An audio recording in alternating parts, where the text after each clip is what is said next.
Kia ora e hoa. Haere mai, come and join me. Quick, look at all these books. They are books from the SPCA, and there are loads of them.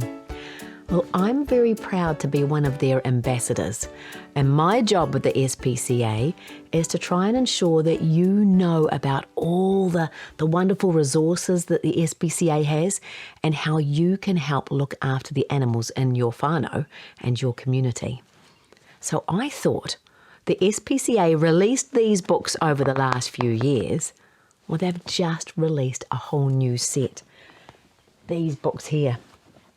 And these books are going into schools throughout the country.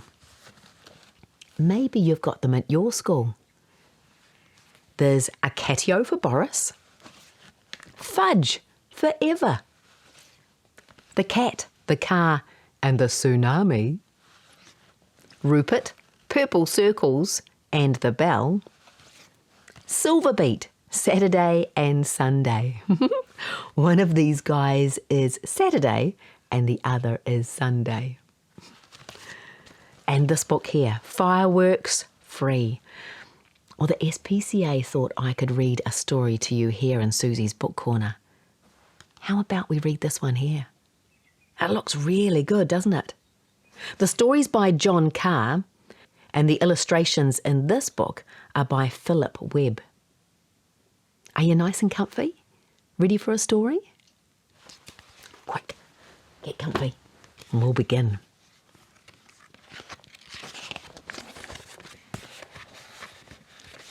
Chapter 1. Suddenly the silence of the night was ripped apart by a boom and a burst of colourful light in the sky. The explosion was so loud that Sammy reared up on his hind legs in fright.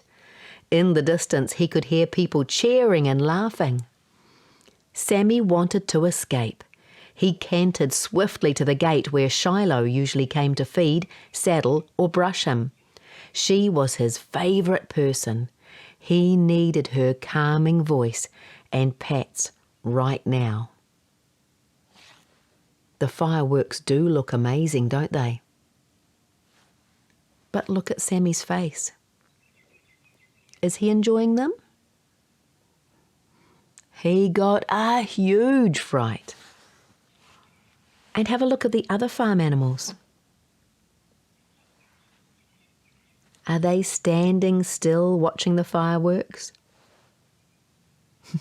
They're running. They're scared. But Shiloh wasn't there, and the wooden gate was closed. There was a whistling sound in the distance, followed by another deafening explosion of light in the sky. It panicked Sammy into a fearful gallop in the opposite direction. Another burst of light lit up the fence that Sammy was galloping towards. His hooves dug deep into the ground as he sped forward. Sammy had jumped over small hurdles in the past, but always in daylight and always with Shiloh on his back. He had never hurdled anything as high as the gate in this fence before, but he had to do it. He had to get away from the noise. Sammy's front hooves cleared the top of the gate, but his hind legs crashed through it. He landed on the grass on the other side. Ow! Look at that. Poor Sammy, he's looking very frightened, isn't he? Dazed and still frightened, Sammy scrambled upright and limped away from the bangs and the flashes of the night. Soon the booming noises were quieter. Now he could hear the clip-clopping of his hooves. The road seemed to be taking him away from the danger. Then suddenly, over the brow of the hill, were two bright lights coming straight towards him at speed. Sammy froze. Oh dear. Chapter 2. Shiloh's dad skidded the ute to a halt on the side of the road. "It's a horse!" shouted Shiloh's mum. "It's Sammy!" screamed Shiloh. Dad grabbed a torch, a rope and a halter from the back of the ute. Then he approached Sammy slowly so as not to scare him. Shiloh wanted to go too, but her mum wouldn't let her until Sammy was safely off the road. Dad led Sammy into the long grass at the side of the road and tied him to a fence. Shiloh called calming words to her horse through the open window. "He's bleeding, Dad," shouted Shiloh. "He has a cut on his hind leg," said Dad. "The fireworks must have panicked him, and he's jumped a fence. You two stay here and keep him calm. I'll go home and get the float." Do you know what a float is? It's a special covered trailer for carrying horses in. Chapter 3. The fireworks party at a nearby property had finished by the time Shiloh and Dad had settled Sammy into the top paddock closer to their house. Shiloh gave him a gentle brush, put out some fresh hay, and fed him some of his favourite turnips. She chatted to him while Mum put an antiseptic dressing on his injured leg, and Dad messaged the vet in town. The next morning when Shiloh went to check on Sammy, Dr. Perini, the vet, was treating him. "There's no permanent damage," she said. "He was lucky. Bruising and a few stitches. It could have been a lot worse. He's the third horse I've treated this morning, as well as the usual list of injured and traumatised pets and livestock. I wish someone would come up with a safer way of celebrating fireworks night." Chapter 4. Dr. Perini's wish was on Shiloh's mind on the bus trip to school that morning. The trip had been a rowdy babble of chat. Children talked about the fun, exciting, dangerous, and sad things that had happened the night before. The babble continued when Mr. Colley asked Room 10 to share their experiences. The first report was about the Johnson's plastic letterbox. It had melted after someone lit a firecracker inside it. Shiloh's story sparked a flood of other stories of animals traumatised by the fireworks. Jamie's dog had run away and still hadn't returned home. Shelley's parakeet had squawked all night. Aroha had spent the night on a couch calming 3 frightened farm dogs. Steve had climbed a walnut tree to rescue his terrified cat and take her back to his house. Jamie's dad had noticed wildlife scurrying out of the bushes behind where they lived. They were distressed too. Can you see all the animals in the pictures? Fireworks night can be a really tough night for animals. Sometimes for humans too. Almost everyone had a story about an animal or human being upset by fireworks. Everyone, that is, except Johnny Gibson. It was rumoured that he'd put the firecracker in the Johnson's letterbox, but he wasn't admitting anything.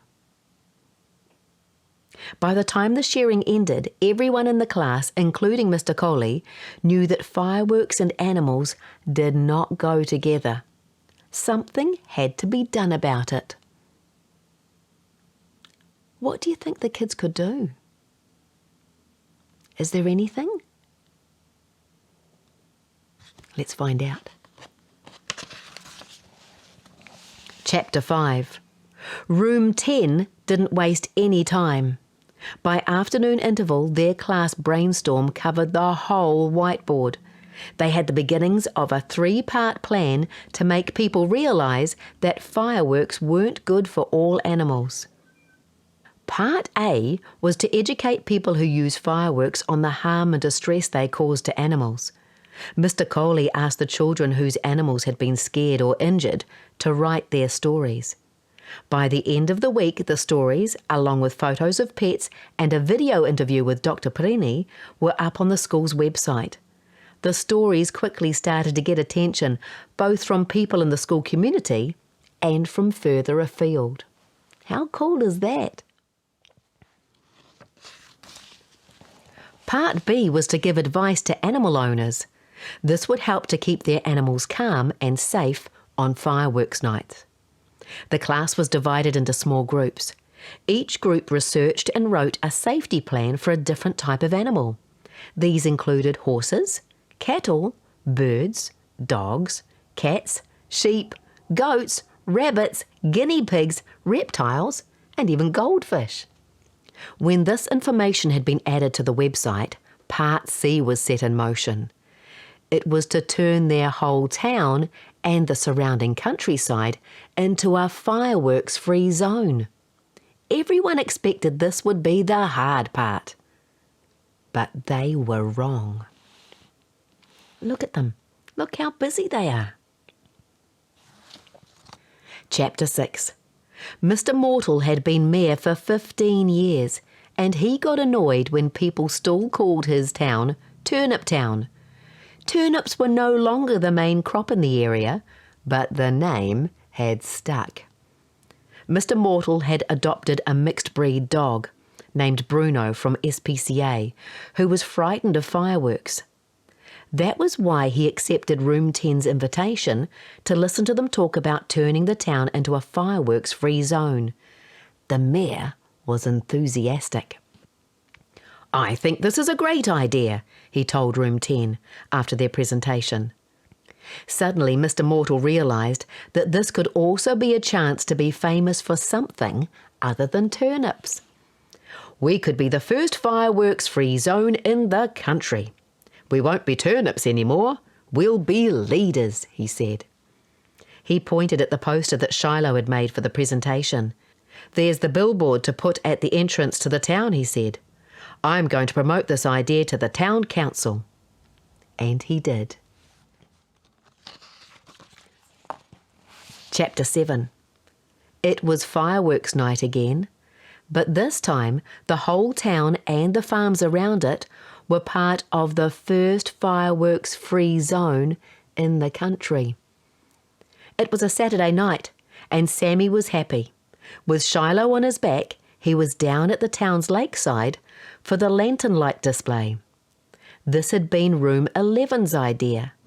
Paper lanterns floated on the lake. Children and families had decorated their own and launched them to create a vista of colour and light.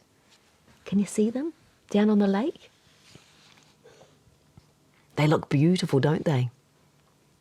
Everyone seemed to have a great time, even Mr. McIntyre.